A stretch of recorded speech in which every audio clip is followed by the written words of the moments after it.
Okay, so this talk, Gaining Confidence in Buddha Nature, is based on Tathagata Sutra first, which is the first place we see the idea of Buddha nature discussed in the sutras. And that sutra is dated at around 100, no, actually 250 CE. So it's not like, it's one of the earlier ones, but not one of the really earliest ones.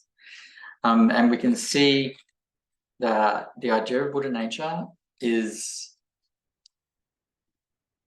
mentioned in all of the traditions in some way or form, so they might not necessarily use those words. So for example, in the Mahayana tradition, it's called Tathagata Garbha. Garbha is an interesting word, it means womb, or another way of saying it would be potential or possibility. In the Vajrayana, it's called Sugata Garbha. Sugata just means sort of Buddha, and again, Garbha, it means potential or seed. And then in the Dzogchen tradition, we probably call it Rigpa. And then, there's multiple words, we're probably using that in the Dzogchen tradition. And then there's this idea floating around that in the Theravada tradition that they don't talk about Buddha nature, that it's a later thing. But that's actually not 100% accurate. In the Theravada tradition, they wouldn't talk about Tathagata Garbha or Suddhagata Garbha, but they do talk about luminous mind. So there's a very famous sutra where the Buddha says, "Luminous is the mind, O beggars." He's addressing the Sangha.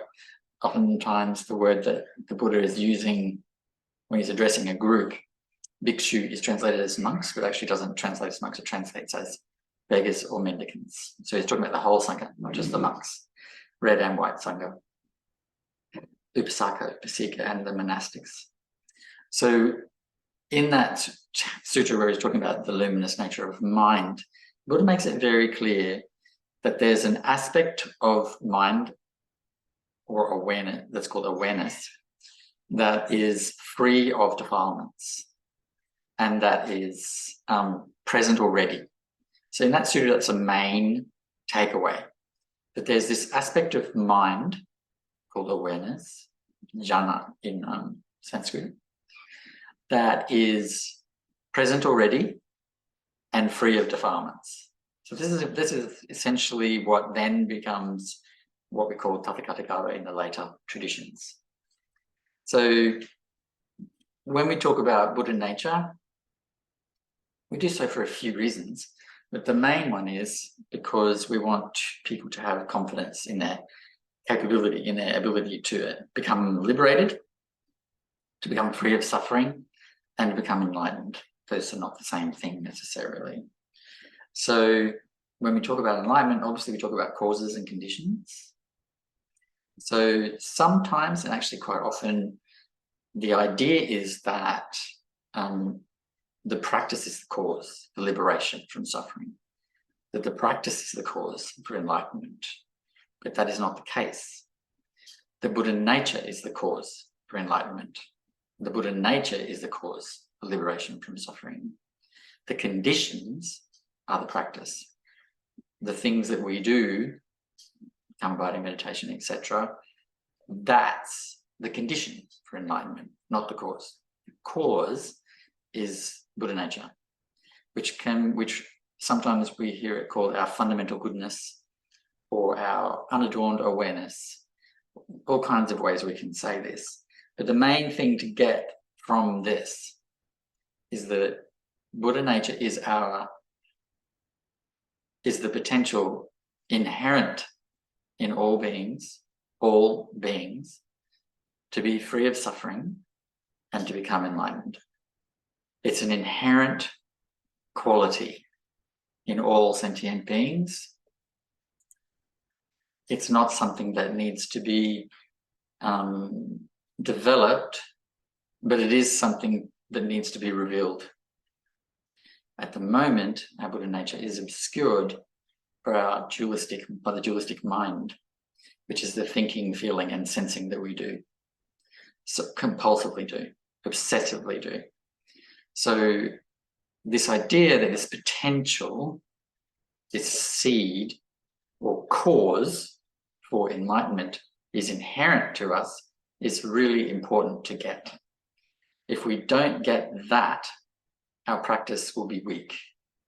We can all say intellectually that we accept that. Yes, all beings have Buddha nature, we accept that. Yes, I have Buddha nature, I accept that. But that kind of surface level acceptance is not going to cut it. We need to have a very sort of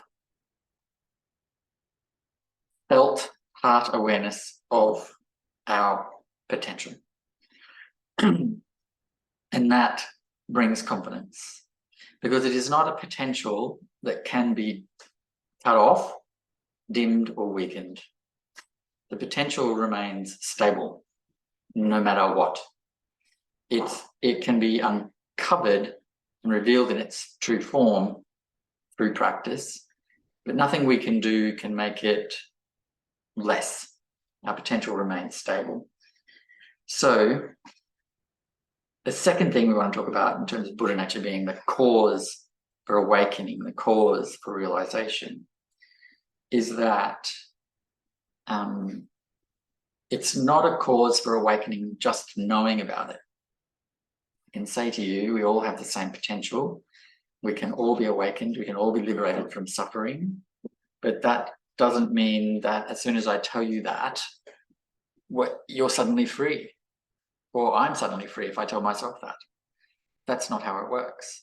We have to put in some effort to uncover that nature.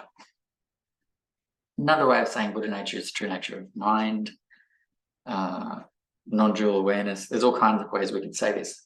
But I was asking today to be really practical and grounded about how we talk about this, to not go straight in to all the kind of higher view stuff.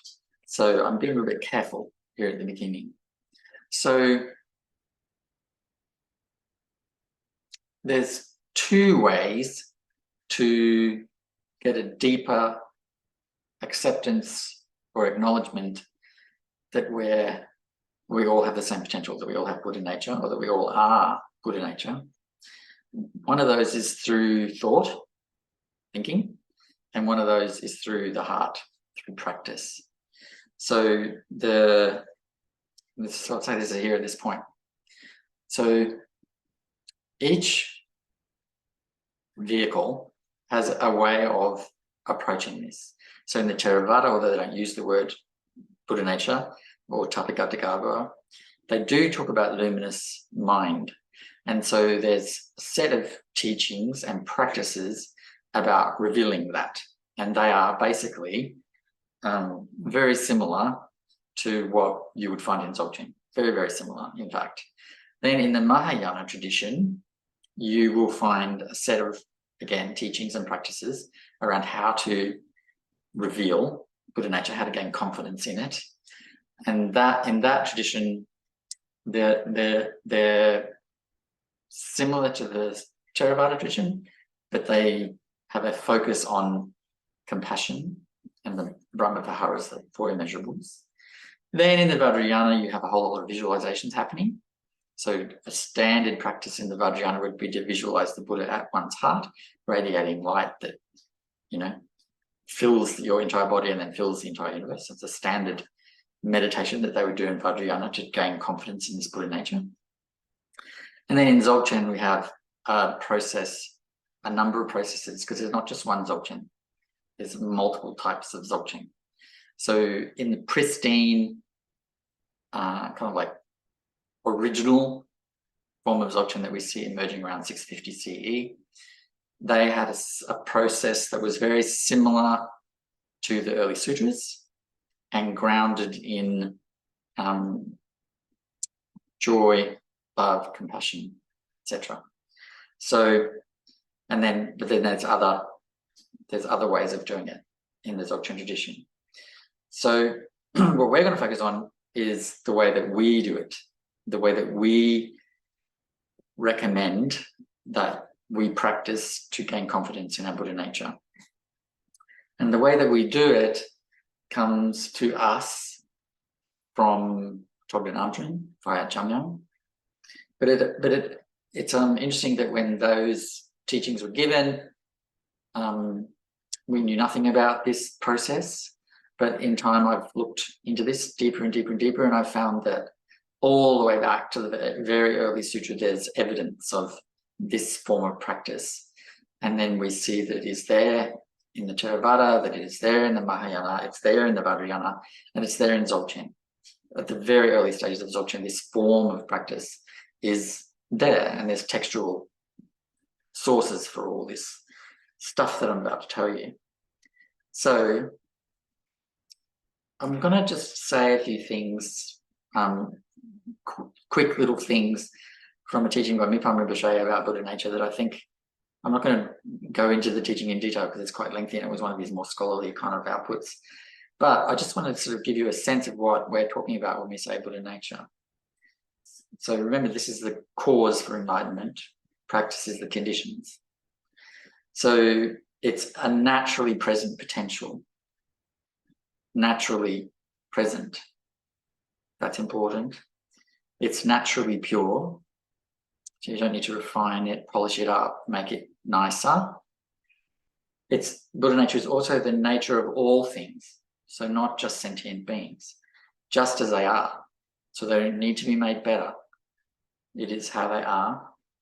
Buddha nature pervades all phenomena. So it's not just the heart of us, it's the heart of everything. And it is beyond birth and death, beyond any transition or change. That's also very important. So if we can just remember these ideas, that it's a naturally present potential, that it's naturally pure, and that it pervades all things, all sentient beings and all things. And that it is, the word present is very important. It is ever present and accessible. So in the various ways of approaching Buddha nature, as I said, they're all different. But the way that we do it is to, number one, just accept, first step, cognitively, just accept. We all have Buddha nature. All sentient beings have Buddha nature. That's the first thing. And what I have often done is to have little reminders around the house that, you know, printed out. I'll put the one that I use in the chat, actually. And then we have those little reminders. So they're there when you wake, and they're there when you go to sleep, and they're effortless. So you remember Buddha nature in an effortless kind of way. And so it can be in any kind of words you like, but I will share in the chat with you the one that I commonly use.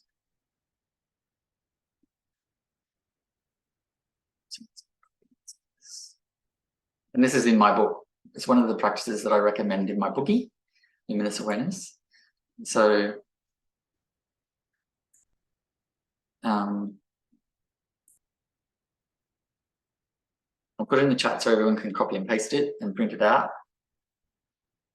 But it's basically all beings in their fundamental nature are exactly the same as the Buddha, pure and perfect, as am I.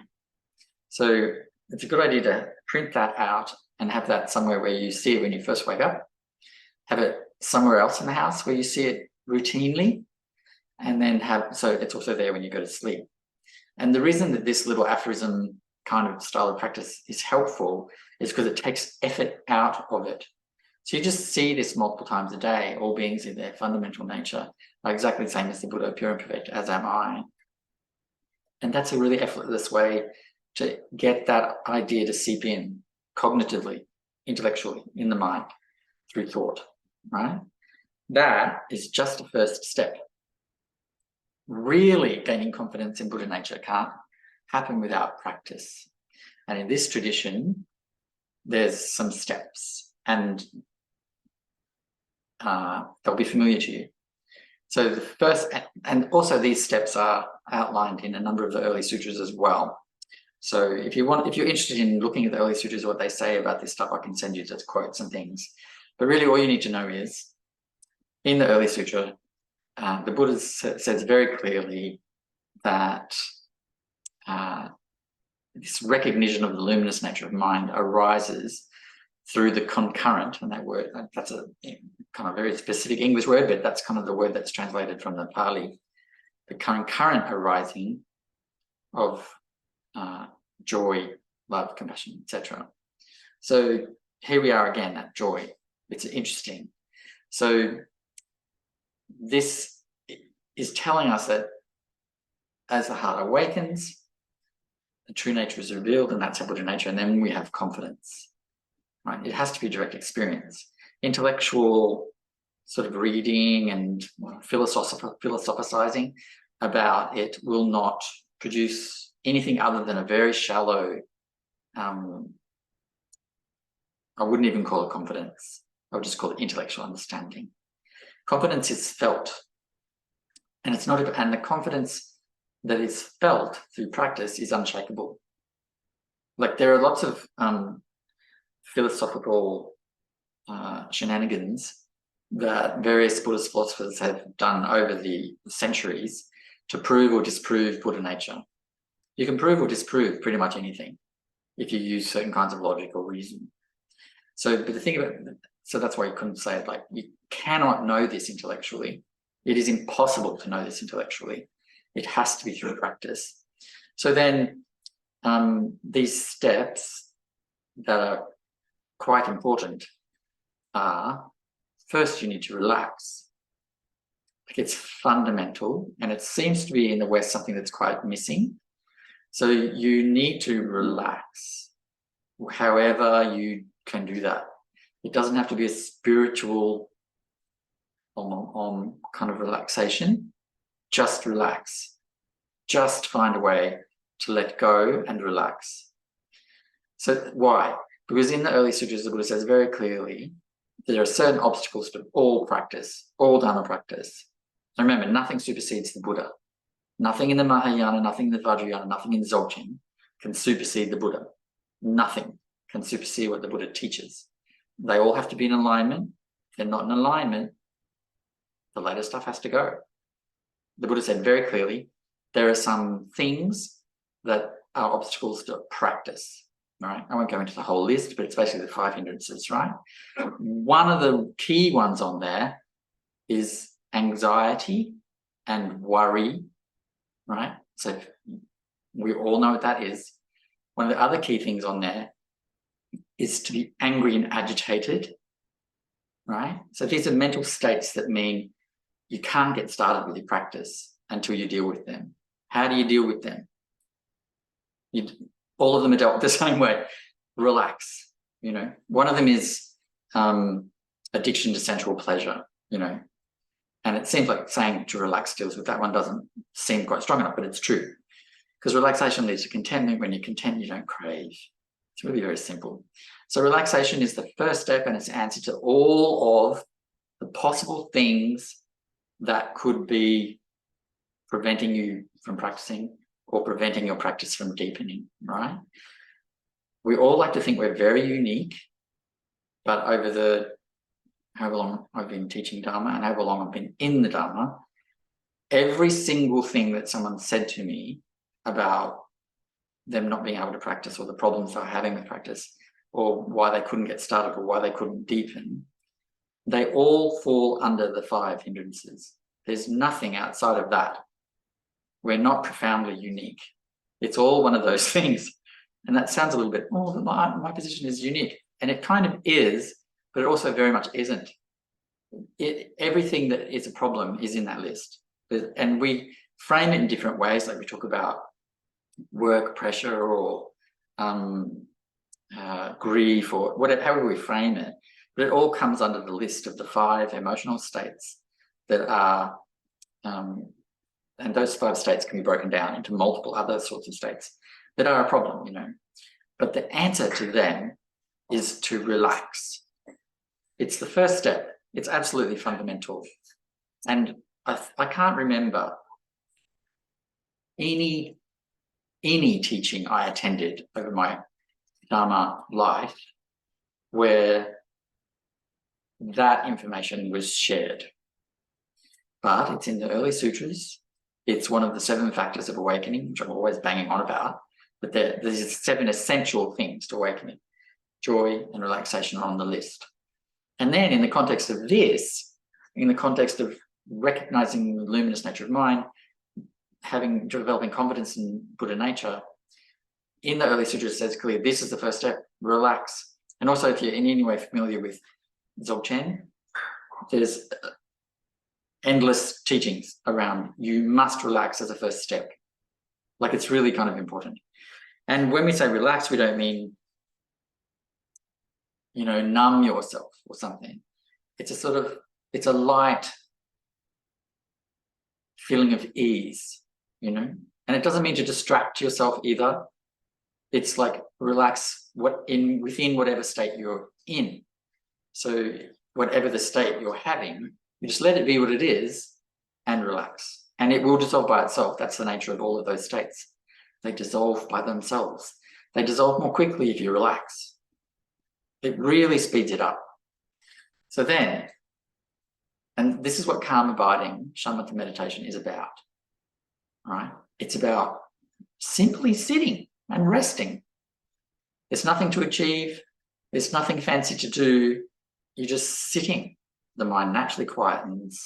You feel relaxed, and all kinds of other things can happen. But really the point is to just sit and relax, to be calm, tranquil. These words are all used as synonyms around calm abiding. Relaxation, calm, tranquility, serenity. They all essentially mean the same thing. So that's step number 1. We have to relax. And it's a very strange thing. But really, I mean, it doesn't matter if you're a Tibetan or a Western or a Bhutanese person or a Nepalese person or anything. Like, no one really knows how to relax. We all know how to be very, very busy, how to fill our lives up with endless activity. Some of that we call dharma, but ultimately it can just be all activity, preventing us from relaxing. So then once we relax, what's the next step? Joy.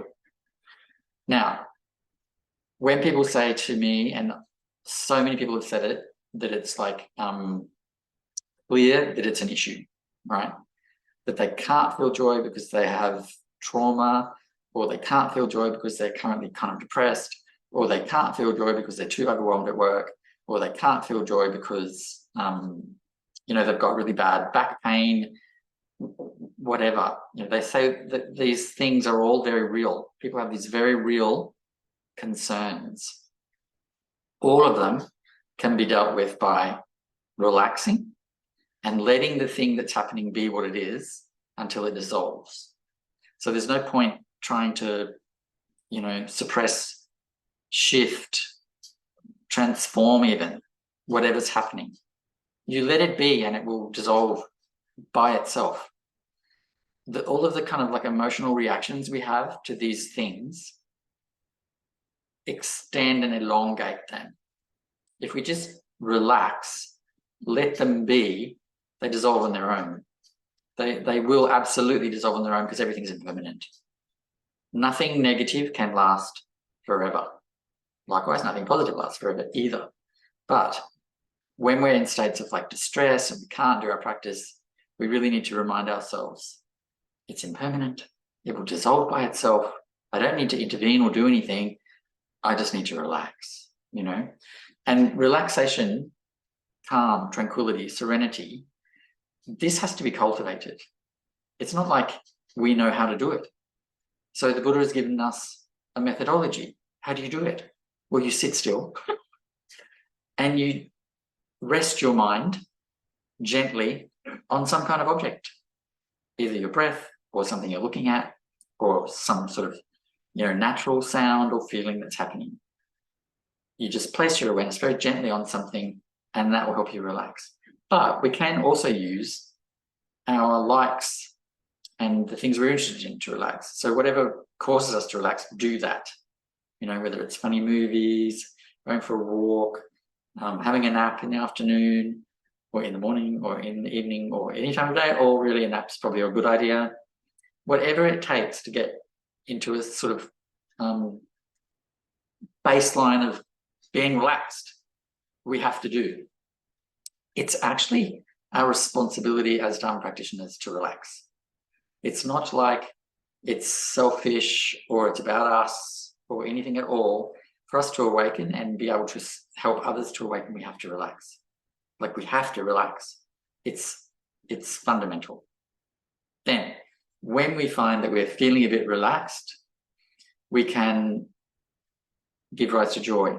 Now, this joy is not external to us. It's fundamental to our what? Our Buddha nature. The Buddha nature has this expression: joy, love, compassion, evenness, or contentment, right? Also in the early sutras, they say other expressions of it are gladness, gratitude, happiness. There's one other one, bliss, rapture. So these are all aspects of the Buddha nature, right? So we start with joy because it's the easiest, but also because it's the more fundamental to our nature. Joy is fundamental to our nature. So when we're doing the joy practice and we're looking at something or listening to something that is evoking joy, it's not the object that's the point. That's just like the breath in shamatha. It's just a temporary thing to help us get into a position of the practice, into the position with the practice. And then the joy itself is the point. And it's not coming from the objects outside. It's internal. It's inherent. It's part of our nature. So then we simply let that evolve naturally. And when we have experiences of joy, there's also with it feelings of gratitude, feelings of gladness, a sense of openness, spaciousness, and relaxation. That's your nature. That's your nature. So these experiences of joy, of gratitude, of kindness, compassion, love, of feeling relaxed, of feeling open and spacious, that's your nature. It's not some highly esoteric, mysterious thing. It's just that basic, fundamental experience of joy, love, compassion, and evenness.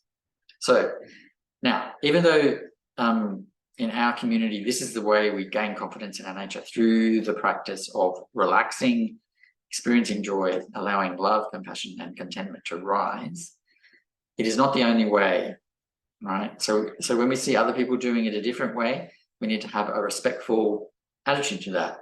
Like, that's fine. However people do this is fine.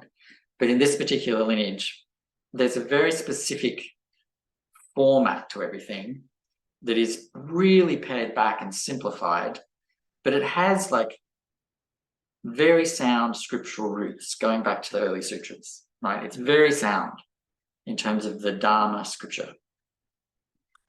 So, but at the same time, because it's sort of so simple and so easy and so seemingly not Dharma, because Dharma seems to be effortful, all this striving, all this doing, that doesn't mean we should not do it. We need to do it. We need to relax. Honestly, every day, find a way to relax. And then every day, sit in joy. Now, I know that I'm always saying, 2 minutes, 5 minutes, 10 minutes, that's okay. But really, sometimes it takes 20 minutes to relax. It can take, if you've got a stressful job like I did for many years, it can take 20 minutes or more from finishing work to feeling relaxed, but you have to make it your priority. And the interesting side effect of this is, if you make relaxation and joy your priority, guess what? You'll be happy. How terrible is that? You'll be happy. So the Buddha says in one of the early sutras, that this state of gladness, joy, and the next one's a bit hard to explain.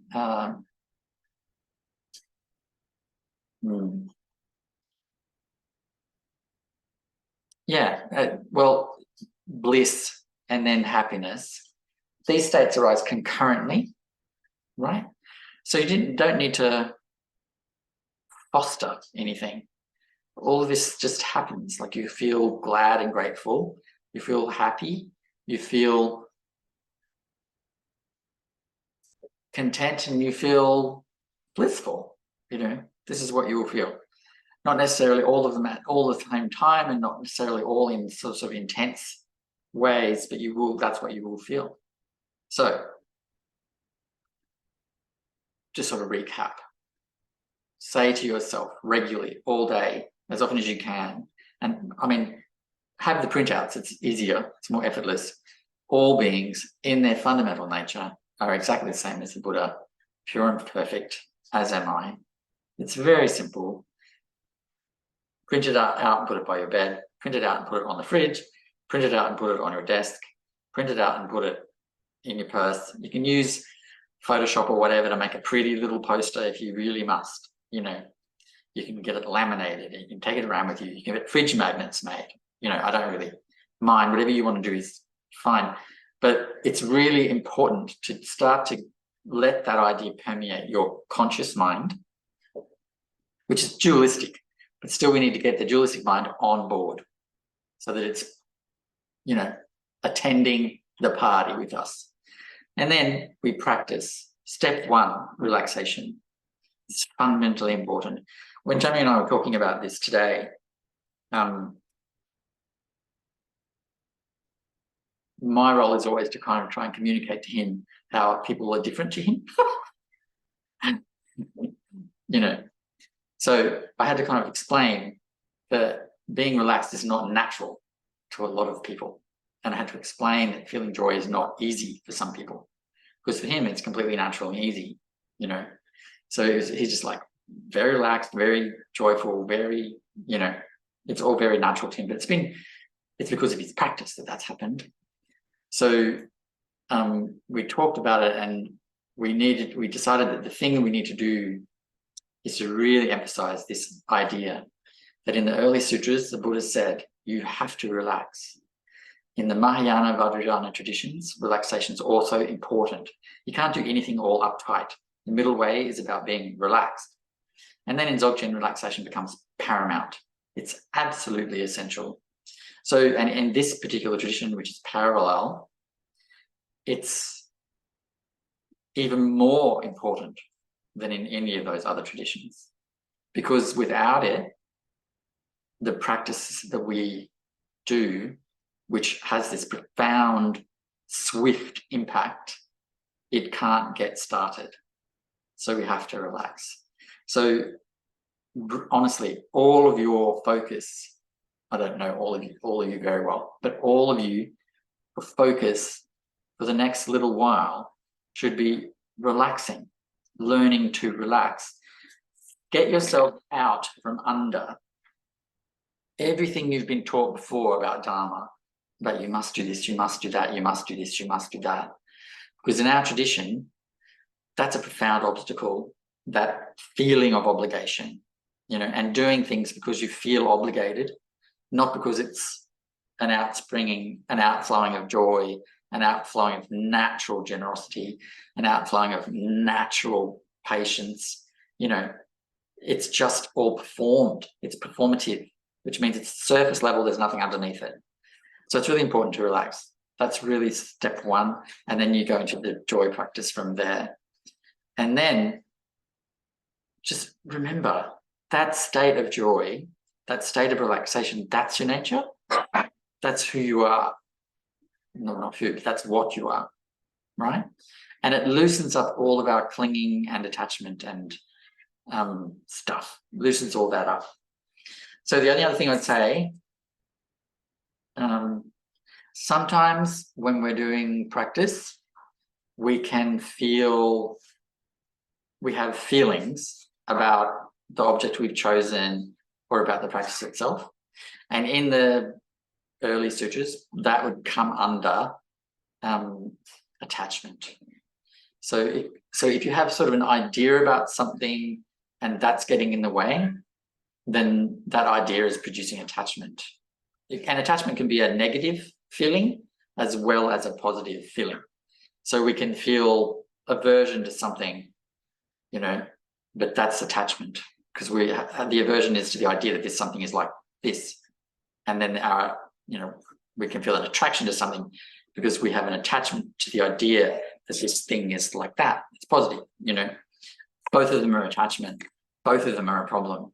But we don't need to worry about it. We just need to relax. Let it go. It will pass on its own. No need to intervene. It will just come and go. So what do we really need here? We need to relax, but we also need to be a bit patient. The joy practice is when we start to really rest in that state. It's very swift, but getting into that state might not be that swift. It might take a little bit of time. We need to be patient with it and really give it a go. Give it a serious go. All right. I'll just consider what else I need to say. I'll just do a little recap and then we'll have a little break, and then I'll see if Jamyangins wants to come and join us and we can do a little bit of Q&A chat. So recap. Buddha nature is our potential for enlightenment that is inherent to all sentient beings. All sentient beings. Why am I emphasizing all? Because this is why we hold the first precept, not to harm, ahimsa, non-harm. We don't harm sentient beings for two reasons, really. One's a relative reason. They don't like it. They don't want to be harmed, so don't do it. Number two, they're Buddhas in their nature. To harm them is to deprive them of their opportunity to be free, to become enlightened, even if not in this life, in future lives. So we don't harm beings because of Buddha nature. We also don't harm ourselves because of Buddha nature. And that harm is not just about physical harm, it's about psychological harm. So negative thoughts, negative self-talk, low self-esteem, self-hate, self-judgment, harsh self-criticism, too high expectations. These are all harm to ourselves. So try not to do it. They're habits and they're deeply entrenched, but we need to untangle them and let them go. So why? Because it's harmful to us, and because in our nature we are the same as a Buddha. And to do this harm is to, place a huge obstacle in front of our liberation from suffering and our enlightenment. Now, this inherent potential that we all have is natural, and ever present. It's not distant or far away. It doesn't need to be sought or chased or built up, polished, refined. It's ever present. It merely needs to be uncovered and experienced directly. Also, beyond sentient beings, Buddha nature is the ultimate nature of all things. Buddha nature pervades everything. So then we need to take care with everything. Have respect for everything. Be humbled and grateful for everything. It's pretty simple. So the other thing about Buddha nature that's important to remember, beyond birth and death. And so in the Bardo teachings, when we talk about the mother luminosity, the dawning of the mother luminosity, which is the opportunity for total liberation in that Bardo state, that is also equivalent to or the same as Buddha nature. It's just called a different thing in that set of teachings, the mother luminosity or samatha badri. So it's beyond birth and death and beyond any transitional change. What does that mean? It means it's not impacted by karma. So no matter what we've done in a past life, no matter what we do in this life, it doesn't impact the potential we have. The potential remains the same, unchanged, not transitioned, not weakened, not blocked. We just need to reveal it. There's nothing we can do to remove that potential. It's inherent to all beings. It is the absolute nature of their mind, the ultimate nature of all beings' mind. Can't be removed. All right. So there are some teachings in the Dzogchen tradition around how to kind of like get a little taste of that. I kind of talk about it all the time. But they are easy to project our expectations and yearning onto. So I'm not going to repeat them here, but I have said them multiple times in multiple talks that I've given. So, but in this one, what I really want to emphasize is to gain confidence in one's Buddha's nature, you need to relax. Then you need to be open to joy. The heart needs to open. The open heart is Buddha nature. Something John Young says all the time. The heart is non-dual awareness or pristine awareness. The same thing. All right, so we'll have a little break of, say, 5-ish minutes, a little bit more than that maybe, and then we'll come back and we'll see if John Young is going to join us, and then we'll do a little bit of Q&A. All right, so it's 7:50-ish here, so 8:50 in the rest of Australia. I don't know where everyone is. So we'll come back in 5